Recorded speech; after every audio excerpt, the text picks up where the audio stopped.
Listen up here. The restaurant industry is grueling and unpredictable, just like this show, from the front of the house to the back of the house and all in between. We will turn up the heat, you turn up the volume. I'm Chef Antonio Caruana. Welcome to the Tell All Podcast, the Burnt Hands Perspective. This podcast contains explicit and potentially offensive material. You've been warned. Now buckle up, bitches. Let's go.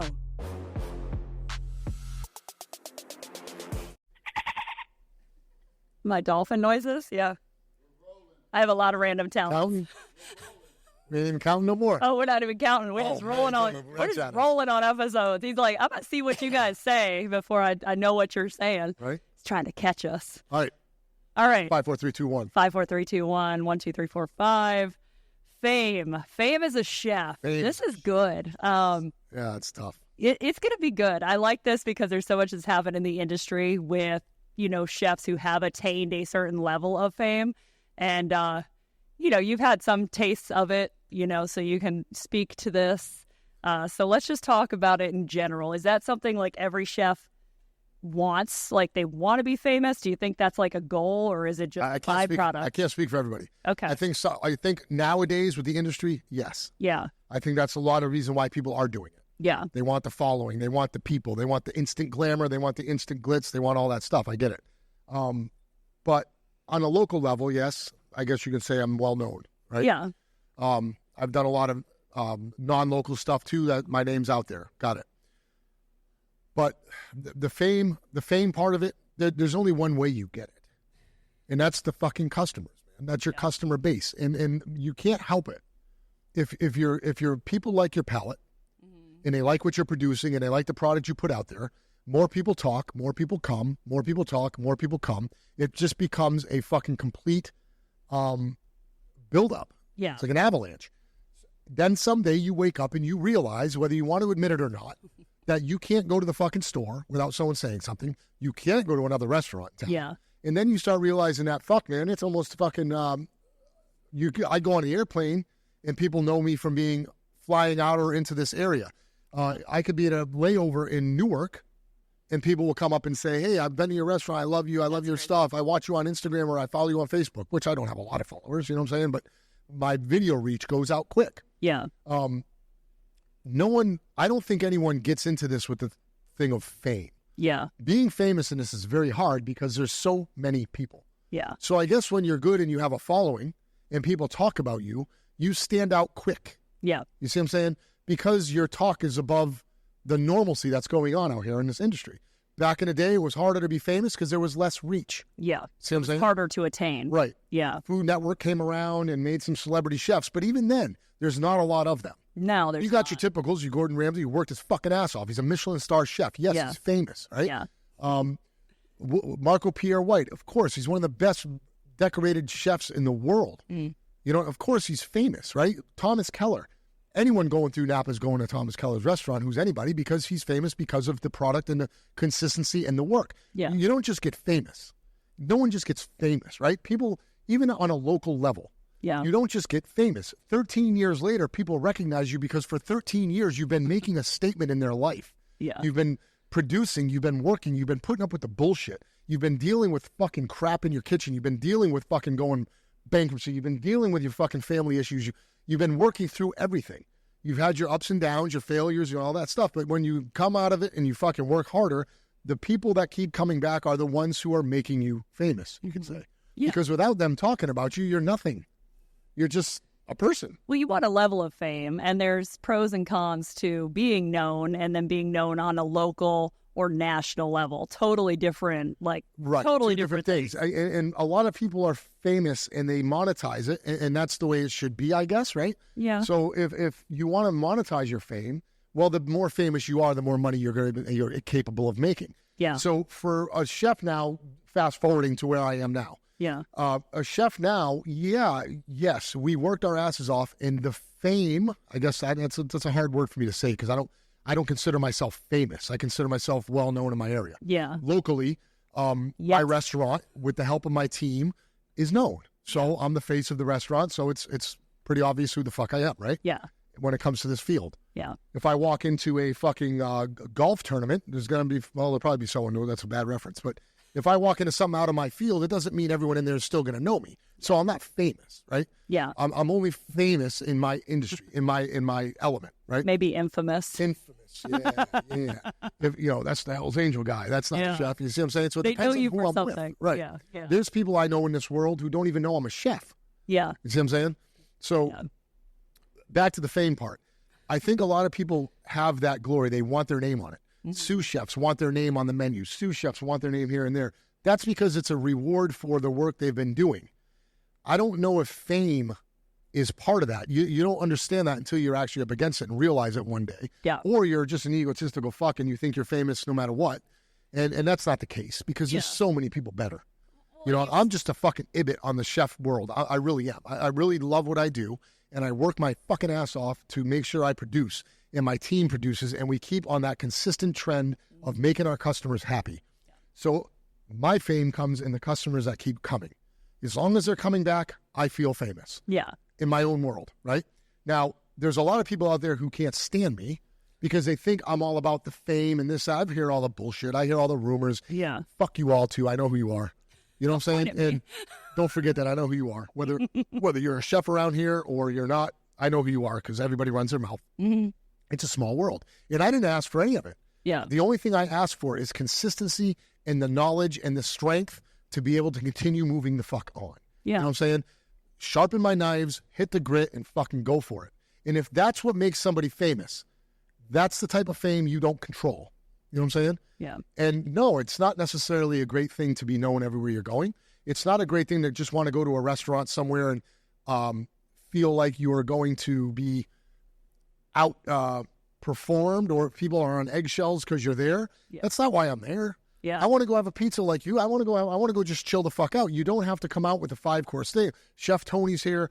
No, it ain't like that. It's not you like actually have a very moderate eating style outside of the restaurant. You're not crazy about it. I love to eat food, but it's very hard to really impress me with the food I really love. Yes. The food that moves me is a whole different world.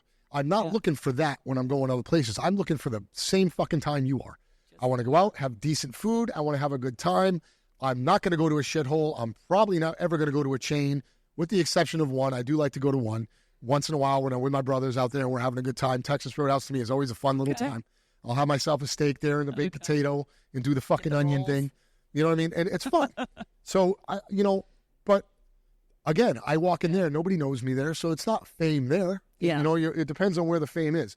These people are looking for infamy. They're looking for this famous, I'm the chef, the best chef.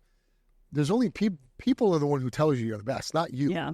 You see what I'm saying? I try and explain that to the young people coming in, that you can say you're the best all you want. But if no one out there is saying you're the best, you're not. Yeah. And that's the end of the fucking story. And if they're saying this is the best place and this chef is the best, that means you're working for the best and you're going to be on the right road to being the best. I was there. When I was working for all the places I worked coming up, they were all the fucking best places, right? Yeah, yeah. And it was hard for me when I was young to not get my credit. So I know what the fuck I'm saying because I lived it and I know totally what it's like. And it takes a lot to process that. With the fame comes the pressure, man. You know what I'm saying? Okay, so we got to talk about this. So pros and cons of fame as a chef, because we already said, restaurant industry, there's an allure, there's an appeal to it. And so it can go either way, kind of like being the guitar player in a rock band. There's certain things that come that are really good and some things that can destroy you. So in the industry, we've seen it. I mean, the top chefs in the world that succumb to whatever their demons were in this business. And, that's a big con. So with the fame, I mean, there's things that happen to those people. And even in now cancel culture, a lot of those things happen. Sure. Yeah. There's a thing going on that when we get this fame that we didn't expect, I guess still here I am using that word fame, but when we get this fucking credentials, right? Mm-hmm. This image of yourself. Yeah. It wasn't expected. It wasn't expected. It wasn't right. Now, when you get in magazines, you're honored. When you get in photos on your fucking Instagram with celebrities, you're honored. But then once you start seeing more celebrities come, you now have the pressure of keeping that status. Mm-hmm. We don't have songwriters. We don't have fucking script writers. We don't have makeup people. We don't have showrunners or creators. We don't have that. Yeah. So for the people who are really famous and the team that they have to keep them famous doesn't exist for us. We fuck up one dish, we fucked up that moment of fame. Yeah. One food comes back on the fucking grill, we fucked up that one moment of fame. Yeah. You have 3 of those happen in one night, we're no longer famous, we're idiots. See what I'm saying? We don't have someone to go out there and fucking do the song and pony dance and get everybody back on track, and that didn't happen, right? There's no way I can call up some friends and say, hey, I need you to write me a menu so I can stay famous. Right? Yeah, it's not really a conversation. And it's, you know, like, I guess a lot of people you idolize as a chef who are chefs who've made more of a name for themselves. I mean, who are in your top few? That's a hard one to answer because I mean, I look at the people who are on top of the world with it, which is a totally different demographic than I am even. Thomas Keller for an American. I mean, these guys like Marco Pierre White, these are guys that we all know their names. Yeah. But locally around here, everyone is trying to be the fucking best they can be. Yeah. So I get inspired on different levels. Okay. So there's some local restaurants. I'm not going to get into the localities with words and names. I'm not going to do that because I don't want to. There's a lot of good ones. Yeah. Trust me. And there's a lot of them that aren't ready for this shit. Get out of the goddamn same category. You're not. And I'm not talking about mine. I'm talking about ours. Because there are about 5 or 6 or 7 really good chefs out there. You know what I'm saying? They know who they are, and a lot of them wish they're on that list. But I'm not going to repeat that list in my locality, right? Okay. Not yet. Not yet. Not yet. Well, but I will. Maybe that will come out at some point. But I have my feelings, and there are a lot of inspirational chefs here. The guys who go in every fucking day, they grind it out. I can give you a hint. If I'm in your restaurant quite often, you're probably one of them. Yeah. You know what I'm saying? Yeah. And you know, and if I'm not in yours, it's because our fucking time frames conflict, and I just can't get to it. Yeah. I was able to go to a lot more restaurants when I only had one, and if you were in that category when you used to see me a lot and you don't anymore, you're probably one of them. Yeah. Right. But there's a lot of things now. When it comes to the fame, comes the pressure, comes the more hours, comes the times, comes the people who want to come to work for you, and you got to decipher which one's trying to snake and run your fucking shine, or which one's really trying to learn and be inspired by you. Yeah. You don't learn that till 6 months deep when you realize you either fucking did good or you wasted all kinds of fucking money and time. Yeah. You know what I'm saying? Yeah. So it all comes down to that. I mean, you got guys who think they're the reason you're in business. You got sous chefs or chefs, not sous chefs, sorry. You got just people in general, employees in general, who think that it's them is why you're so fucking good, and without them you close down, not realizing that for 13, 14 years in this, they weren't around anyway. Yeah. You see what I'm saying? And then you got the actual crucial people who are part of the fucking team that really are a good portion of the reason. Yeah. You know what I mean? The decision makers, the trend setters, these are very important people. So how you handle the fame is how it's going to work for you, right? If you come in this game trying to get famous, you're fucked. You're fucked. You're not going to make it because you don't have the time it took to get someone famous who they are. Yeah. You know, if you're riding around in your fucking car and you're famous on Instagram and you're doing all that, that's one thing. But if those people are not walking in your restaurant giving you their goddamn working money, yeah, if they're not trusting you with their blue collar or white collar money, they can go anywhere they want. And if they're coming to your place time after time, it's because they trust you. You to them are famous. Yeah. You see what I'm saying? You're not famous because a million likes from fucking Canada or the Caribbean or somebody liked your page. That's cool. You're famous. It's awesome. We all strive for that, right? Yeah. We all want to be known. It's life. We want to be recognized in life. Some people don't. Good. But to be famous as a chef, you have to put in the goddamn work and let the fucking people that keep coming here consider you famous. That's it. I like that perspective on it. I mean, it is different because a lot of people jump right to the, you know, they want the money or they want whatever it may be. And, you know, with that comes the issues. I mean, you know, drugs, money, women, like usually a downfall of most chefs in the industry has been one of those things. That demise has happened to me on every level. Yeah. It's just a matter of how you fucking collect it all together in the end. Yeah. How the fuck are you going to carry on and say, shit, that wasn't right. Or, oh my God, I fucked that up. Or how you either fucking dwell on it or you cook something new. Yeah. Put some more ingredients in the soup or just keep serving a diluted broth. You see what I'm saying? Yeah. You got to get rid of that pot of broth and fucking cook a new soup. You know what I'm saying? So that has more ingredients. You can't unspoil milk, so get rid of it. Yeah. Yeah. Open up a new batch. You see what I'm saying? And that's kind of how you have to do it. It's very interesting and very easy to go down that path. Once you start getting this much fame or your restaurant gets much fame, yeah, people don't know how to handle that and they go fucking berserk. Yeah. once you start making money and you don't realize that you're going to need that cocksucking money.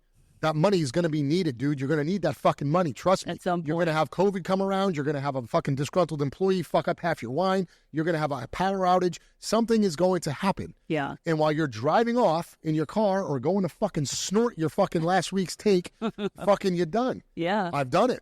Yeah. Fuck Well, you've yeah. been there. So, I mean, Fuck yeah, I've you've been experienced there. every one of these things. Shit, I used to work for my drug bill fucking last week. Yeah. Just to pay off. Yeah, I'm trying to fucking talk homeboy into reopen so I can fucking get through next week. Those days were all there. Yeah. But it made me famous amongst them people because I kept going. When those junkies were dropping the fuck off one by one, I was still in there getting it. You're just really fast about and it. then one day you get to the point where you start realizing, fuck, there's a lot of eyes on me. Yeah. I can't come out of the bathroom fucking tweaking no more. I can't do that shit anymore. It's old. That's done. That was back in the day. But it got me to where I am. Yeah. But you can't do it anymore because you either care about the people who you're trying to impress and have come back to your establishment. You're worried about the money you're spending. $400 or something like that on a party night is not fucking worth it when you need to fucking pay 75 people. Yeah. You see what I'm saying? So you have to understand and make a decision quick where you're going to go with your fame. You're going to go down the fucking gutter because no one's famous forever unless you are consistently famous and consistently working on it. Yeah. The second you stop working on it, you're fucked. You know what I'm saying? Well, and you said like who you surround yourself with. So it really depends who you surround yourself with on how that fame trajectory takes you. Because you can either go off the cliff or you can just keep rising up. And exactly. it is like you have to have those, like, I guess if you give advice to any like younger chefs or newer people in the industry, like the types of people you should surround yourself with. Because you don't want a bunch of yes men and like yes women, whatever. Exactly. And you know, I surrounded myself with about 4 to 5 people at a time when I was introduced to the drug scene. And I'm not talking all the drugs. I wasn't out there doing any, I'm just not a downer guy or anything like that. So I never got hooked up or even tested out with them opiates and stuff. But I've had my poisons for sure. Yeah. And love them. I tried cocaine one time for 10 years. And we just went hard all the time. It was part of it, man. It was part of it. But now I'm looking back at it wondering how the fuck I did it. Because now I couldn't imagine doing it and keeping the creative mind and the palate and the tongue and everything I need to do what's right. Yeah. Right? And it was a time in my life that I was surrounded by them people and I let it fucking happen. Yeah. Then I surrounded myself with people who weren't doing it and I stopped doing it. Then I surrounded myself with people who now take their money and do other things with it. And now I'm surrounded by that. So that I just mentioned 3 different genres and I was popular amongst all of them. Yeah. So now you take all 3 of those genres in the motorcycle world and everything else, and that's how you become popular. Now all these people are watching you. Even though you're not doing that shit anymore, they're still watching you. Even though you've changed your ways, they're still watching. And even though the people that you're with now are watching you grow, they're still watching you. Do you think they're waiting for you to fuck up? Some. Yeah. Some would love nothing more. Yeah. Fuck up. Some would love nothing more. Yeah. Some would. Absolutely. Yeah. And I don't have that streak in anybody. I don't have that streak. I don't want to see anybody fuck up. Yeah. I want to see the truth about them come to light. You know what I'm saying? A lot of these phony fuckers out there, they're all going to end up fucking coming to light. I don't want to see them fuck up. Yeah. Because it fucks everyone else up too. Yeah. It fucks our industry up. I don't like to see that. I don't want to see the time wasted. You see what I'm saying? Yeah. And I don't want to steal anybody's people, but however, I'm here for you when it does. You see what I'm saying? Because if you're the only way to get fame and to get recognized and keep your recognition is to get your fucking ass to work and work your ass off and let everyone know that that is the first priority is their concern. And that's it. Yep. When they walk through that door, I read these reviews at the end. It's funny because, and I don't give a fuck about that because we have over 1,000 reservations a week over. Yeah. Right? It's a lot of people. And maybe once a week, we'll have a shitty review. So that means 999 other people fucking absolutely loved what we did. So I'm not going to stop everything I'm doing for fucking Cleo, who thought that the fucking goddamn water was too warm. I don't give a fuck. You see what I'm saying? There's so many other people who didn't. You know what I mean? And we'll recognize what's wrong and we attack it as we go. Bottom line is, if you want to be famous being a chef, stop. Fucking stop, man. The only way you're going to be famous is being a fucking constant worker and being a good chef with a good palate and constantly delivering. Yeah. Paying attention to what's going on around you. Fucking get off your horse, ride it while you're on it, but get the fuck off it, man. Put it in a stable, let it eat, let it rest, and you work. You know what I'm saying? And then when you're ready to go for a ride again, get back on your horse a little bit when it's time. Yeah. Gallivant that motherfucker around, and then put it back in the stable and chill. You can't be on that horse every damn day. No. That horse is eventually going to get tired and fucking die if you don't feed it and let it rest. You know what I'm saying? Yeah. So cook, think, Do your job. study, research, look at other chefs, go in other restaurants. Get off your fucking high horse and think that you're so goddamn good you can't learn from someone else. Yeah. Because that's all you're ever doing in this industry, man. You have to learn it. And we learned the hard way on a lot of it. Yeah, we learned the hard way. You know, Holy and half the shit. shit that happened back in, even 10, 20, 30 years ago, if most people knew now, like, do you think you even would have had a restaurant if they, had that exposure, that cancel the only culture reason the only reason my opportunities came to me is because someone believed in me. Yeah. And offered me an opportunity. Promise you, 10 years before that opportunity, I would have fucked it away. Yeah. Guaranteed would have fucked it away. Yeah. I wasn't good enough. I was too good. I need more. This ain't right. I'm going to take it. I'm not paying you back. Go fuck yourself. This is all because of me. That whole thing. Timing. I realized real quickly with that opportunity that I capitalized, and that's where the fuck I am. I'm thankful for that every time. Yeah. Mike and Yolanda and Prevento, they're local people. They're very fucking nice people. They're the ones who gave me the ultimate opportunity. Mm-hmm. And for them, they never make me feel like I owe them. But in my mind, I owe them with every step I take, because without their opportunity, there's none of this. No. So the fame comes with understanding and respecting all of that shit. Yeah. You see what I'm saying? So let's read something. And having people tell you no sometimes. They got to say no, yes. That. Yeah. That happens too. But no. All right. All right, we're down here. This is a long one, KC. Longer one. So strap in, people. Yeah, right. Get a glass of wine. Yeah, get a drink. Hold on. Am I going to go off? Have you read this one? I haven't read this one. I read through it. Yes, I think you're gonna. It's lengthy and it kind of pertains. So this will be fun. Cool. Okay, let's do it. Disappointed to say the least. Oh wait, this is Taylor Johnson. Taylor Johnson. It looks like their fucking little ID thing here. What's it called? Like profile pic. Profile photo. Their profile pic looks like Chucky or some weird thing. So let's take this serious. Disappointed to say the least. We've been to Norfolk Luce many times. Thank you. Appreciate that.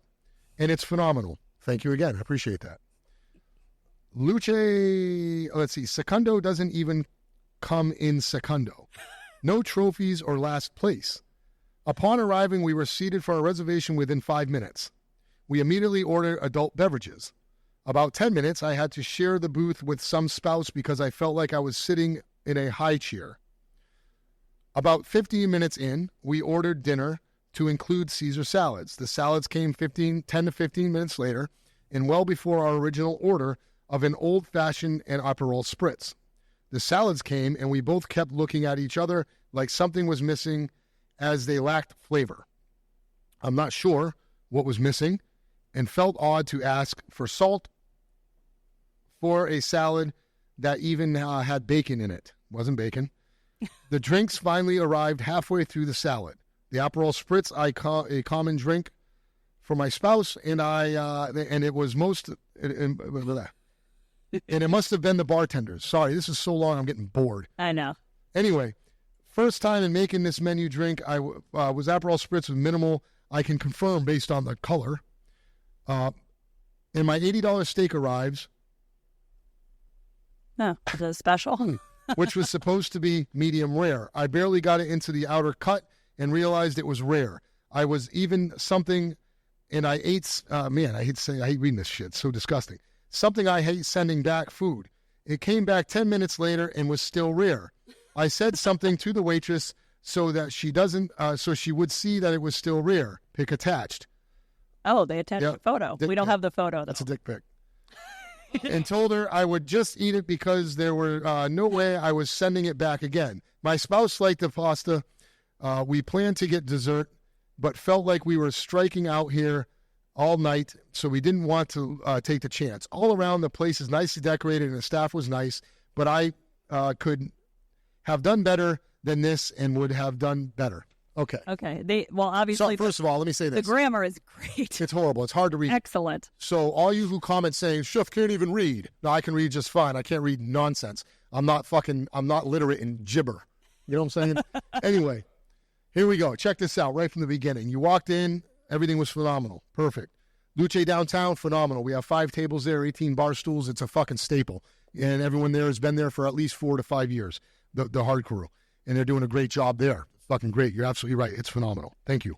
For that, you get a 5-star review as a person. Okay. Now let's hash it up.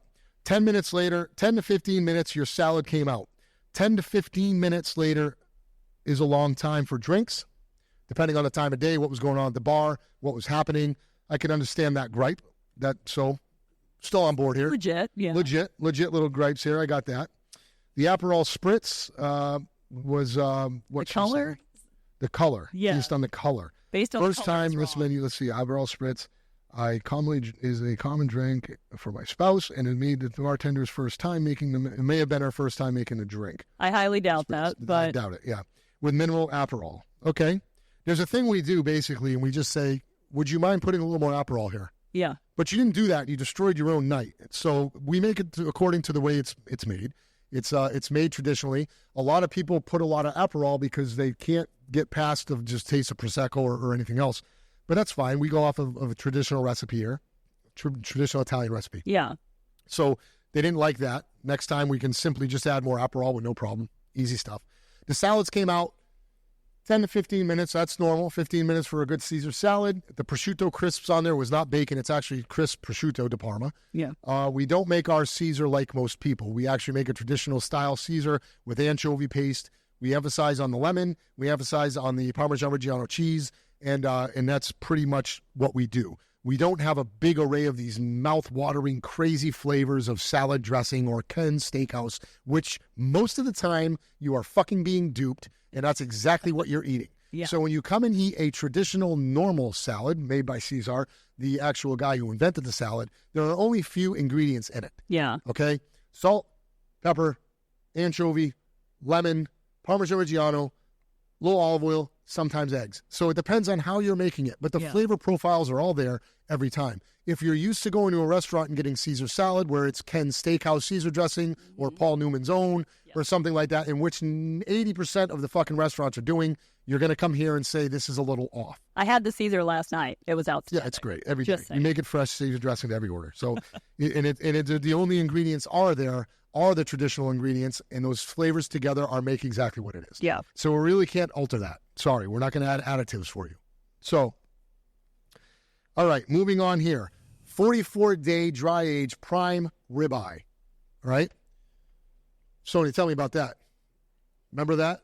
So, what they're not mentioning on here is the little disclaimer on the menu that says, I will not cook it past medium rare, because that's how it's supposed to be eaten. Yeah. Okay? I believe it says medium for those people, but it's always going to come out a little under because it's dry aged. You can't cook. You can, and people will argue with me here, but they can argue all they want. Dry aged steak means a lot of the natural juices and stuff have been dried out of them. The longer you cook it, the worse it is, because it's not meant to be cooked all the way through. It's not. You're eating and experiencing that dry age.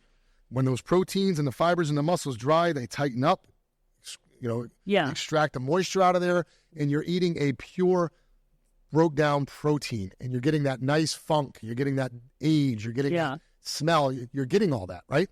So that's what we want to emphasize. If you're taking a 44-day dry age ribeye and going medium or more, you're destroying the experience of what we're doing here. Get yourself a regular steak, save the money, and still enjoy it the way you want.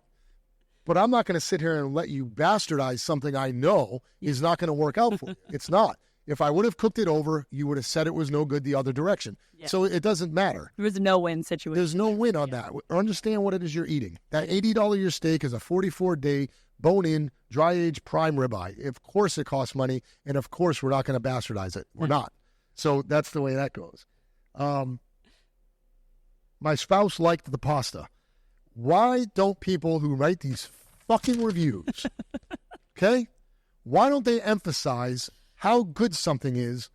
I know why. It's because they don't want to fucking drain out how bad their story had to sound to make it relevant. Victim mindset. So check this out. You gave us a 1-2-star review, whatever this was, and you said you could do better at home.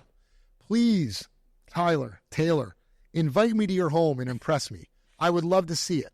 Can I come to your challenge? home? I want you to do better than this. I want you to. I want to be there. That would be Casey, fun. what do you So think? this is an official challenge?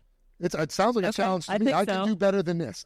I could have done better than this. Matter of fact, don't go to your house. Come here. Come here. Yeah. Let's do it together. Do a cook-off. We'll get a panel on fucking camera, right? And let's see if Casey can do. I mean, sorry, not Casey. If Taylor can outcook. Let's see if Taylor can outcook. Okay. I'd like to see it. That would be fun. Okay. That'd be a whole nother. Or my crew or my staff. Yeah. So that's a call out. I like it. Beat fucking Tony Flay. I ate a couple of bites and realized it was getting more rare. It was. I'm sure as you get closer to the bone, that's exactly how we should be eating it.